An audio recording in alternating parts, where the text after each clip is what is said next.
Hi everyone, so as you know, throughout September I'm making one video each day for my channel, and just to let you know, after I've done September, the 30 videos, I will be going back to doing just one video a week. I was doing two a week, but the whole point is, for me, with my YouTube channels, I don't want to just keep posting videos for the sake of posting.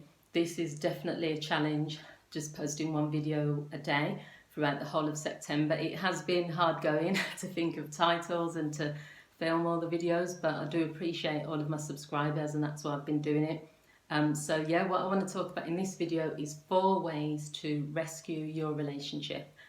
So I'm not saying I'm an expert in relationships. I've worked with couples for many years. I've also worked with individuals, and there's been people who come to see me about depression, stress, low self-esteem and relationship issues. That includes trust issues and other things.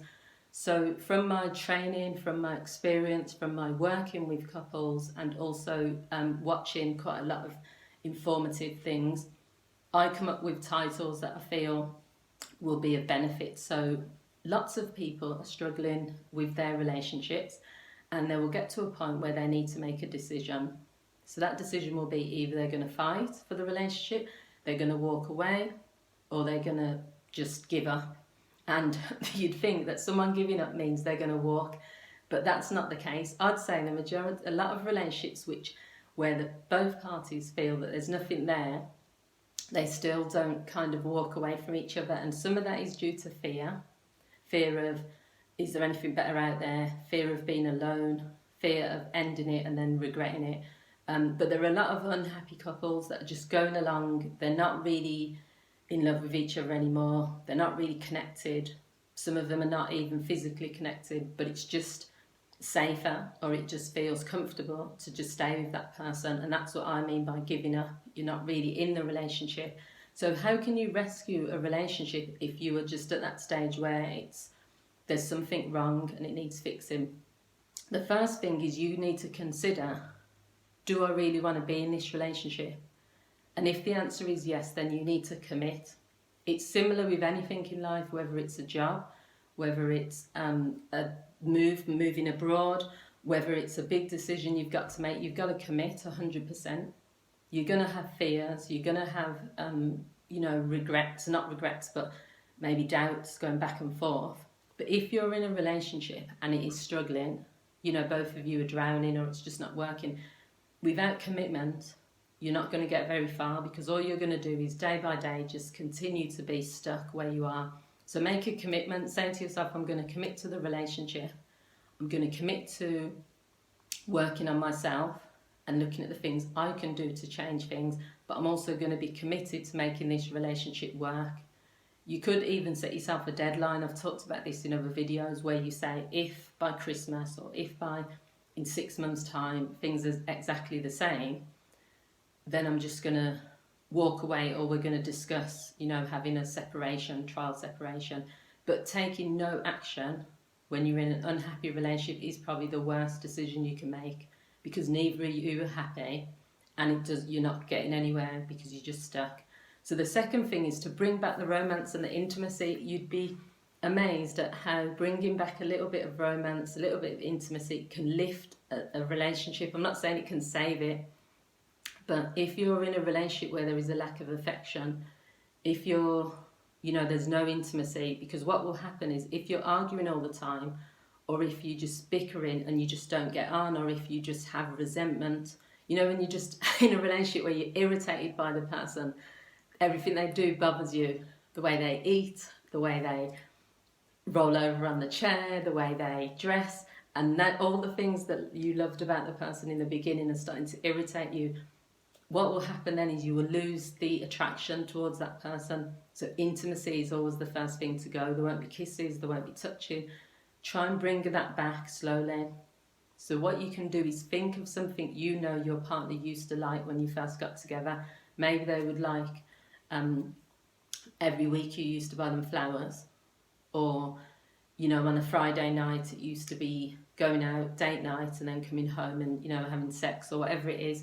What you have to think about is the way that you fought or pursued to get that person in the beginning. there was a reason. So rather than you just saying things are a mess now, it's her fault or it's his fault, think about what drew you together and try and bring the romance back. The third way to try and rescue your relationship is have the talk, get it all out on the table. This is another thing that people do.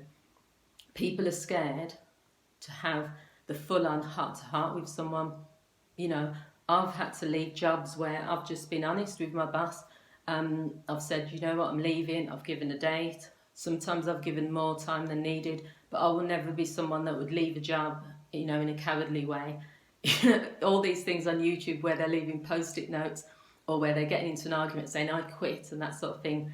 It's same as in some relationships where people will, unless there's abuse, which is different because you have to leave in a hurry and there's safety issues.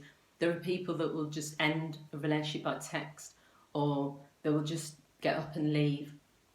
Be brave, have the talk. You know, maybe there is a way of having the talk and then you can move forward. Tell your partner what bothers you. Tell your partner what is really stressing you out about the relationship. You know, I'm sick of the arguing. I'm sick of the routine. You know, I'm bored. You've changed as a person.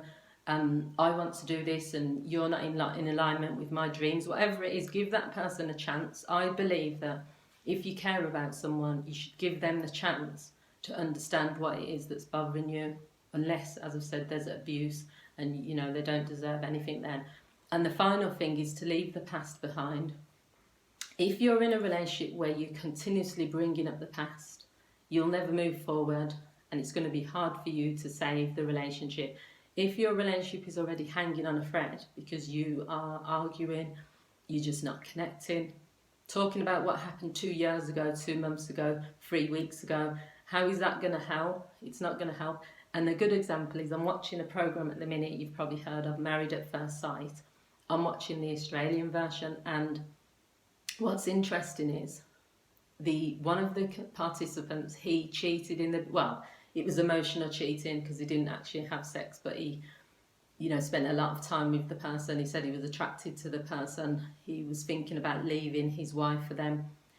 Now, the wife had a chance at that point when he revealed what he did to walk away. And this is a mistake that lots of people make. They'll forgive the person.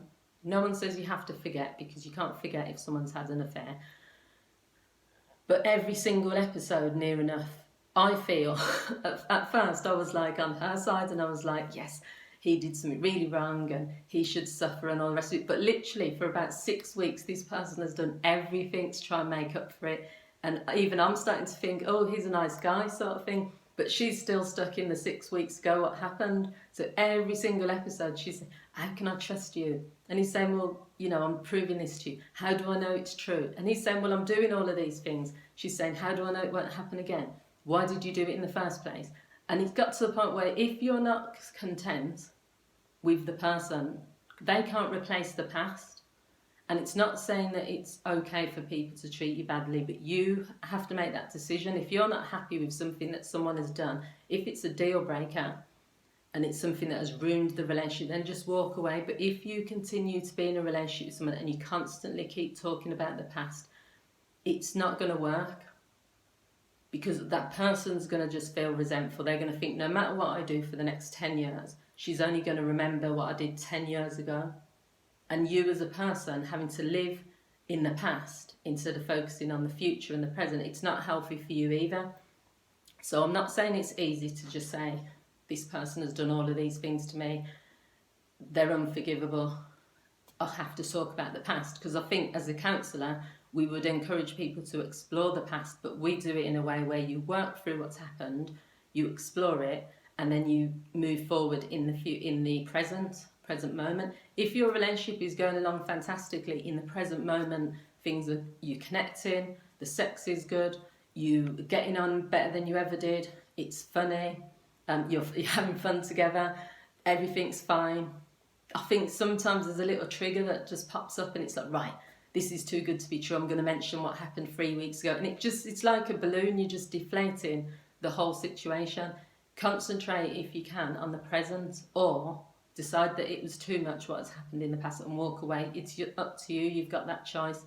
So I hope you found this video useful. Please feel free to like, to leave any comments and to share this video if you feel it will benefit someone else. Thanks for watching, and thanks again to all of my subscribers. Take care, and I'll see you all again soon. Bye.